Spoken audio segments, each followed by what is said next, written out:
Kia ora e te whānau, ngā mihi nui ki a koutou, kia ora ana koutou. It's Cook Island Māori Week. I hope you've had a great week. Week 4 is just about done and dusted. Hey, we've got a newsletter coming up and you can check that out right now. Dear parents, caregivers and whānau, e te whānau o te kura o tāua, tēnā koutou katoa. Kia ora ana koutou. This week we are celebrating Cook Islands Māori Week. Our tamariki have been learning about the Cook Islands and as well as some of the language and customs. Coming up in week 8, we have Aotearoa After Dark. This is an event of spectacular window displays and singing. The event is in lieu of the school production this year due to the hall being out of action for practices. Each class will have a lit up window display based on the uniqueness of Aotearoa. Classes will also be performing a song and whānau will be free to walk around and see the different displays. This is another great opportunity to bring the community together and share the creativity of our ākonga. More information is below. Unfortunately, I am going to raise the issue of parking again. Though the mornings are much better, the afternoon behaviour has started to deteriorate. This week I have sent 8 police reports about illegal parking. The offending is predominantly cars being parked on yellow lines and parked on the footpath. This is simply not okay. I know it is convenient, but it is illegal and is blocking the footpath for pedestrians. Also, please do not drop off or pick your child up while waiting at the crossing when there is a pause in traffic or on the yellow lines. This is simply dangerous. As a community, we must model behaviours that respect the road code. I have also had a number of complaints from the body corporate of the flats next door to the school. Again, some of our school families are parking in their car park and are being abusive and threatening when asked to move.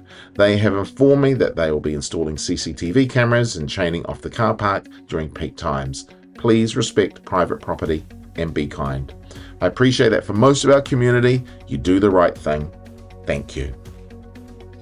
As part of preparation for 2026, we would appreciate knowing how many of our Year 6 students are staying at Tawa School or heading off to an intermediate. If you haven't done so yet, please go to the following link to let us know what your child will be doing for their intermediate education. Currently, the respective unions of teachers, teacher aides and principals are engaged in collective agreement negotiations. On Friday the 22nd of August, there are paid union meetings at 2 p.m. Nearly all teaching staff are union members and are required to attend. School must remain open. However, we will need to ensure that we have some staff available to supervise students, though we will not be able to safely look after the whole school. What we are asking, where possible, is that you please arrange to pick your child up at 12:30 p.m. or have them walk home if old enough. We will have some staff available to supervise students, especially those who go to after-school camp. We acknowledge that this is far from ideal, but your support with allowing our kaimahi to attend these sessions would be hugely appreciated. Everyone, please indicate on the following form what your child will be doing on that day. Information about the current campaign can be found at this link. At Tawa School, we invest heavily in learning support to ensure that our ākonga can be successful at school. We currently employ 17 teacher aides with a few more on call when needed. To fund our teacher aides, the school receives money from the Ministry of Education, including funding for students with high or very high needs, ORS, Ongoing Resourcing Scheme, high health needs, speech and language challenges, and for students with English as a second language. The Tawa School Board also invests $60,000 of its operations grant to provide support for the many students that aren't eligible for funding. In all reality, the learning support system in New Zealand is fundamentally broken. Even with the funding we receive, we are stretched to meet the needs of all our ākonga. We are incredibly lucky to have both Olwen Johnson and Robin Warden as our SENCOs, Special Educational Needs Coordinators, for both the Sunshine and Rainbow teams respectively. They work extremely hard to advocate for, access and coordinate supports for students. There is an ongoing juggle to make sure students who need support are getting it. Though the recent budget announcement detailed that there was more support available, we are yet to see how this will actually play out for schools. Be assured, our team is working hard to support your tamariki so they can have success at school. And in light of that, here's a quote from John Wooden: "Don't let what you cannot do interfere with what you can do."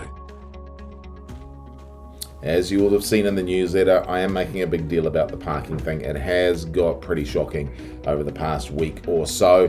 Please make sure you're doing the right thing and parking in the right place for everybody's safety. That would be much appreciated. Also, with the paid union meetings, can you please get that information to us as soon as possible? I want to reiterate that we cannot close the school, but with most of our staff going, it's going to require a skeleton staff to be here, but we cannot look after the whole school. So if you can pick your child up early, that would be absolutely fantastic, and we really appreciate that support. I do recommend pop in and find out about the campaign and everything that's happening around that. That would be really awesome. Hey, have a great weekend, everybody, and we'll catch up with you on Monday for the start of week 5, almost halfway through the term. That's crazy. Have a great weekend. Ka kite anō.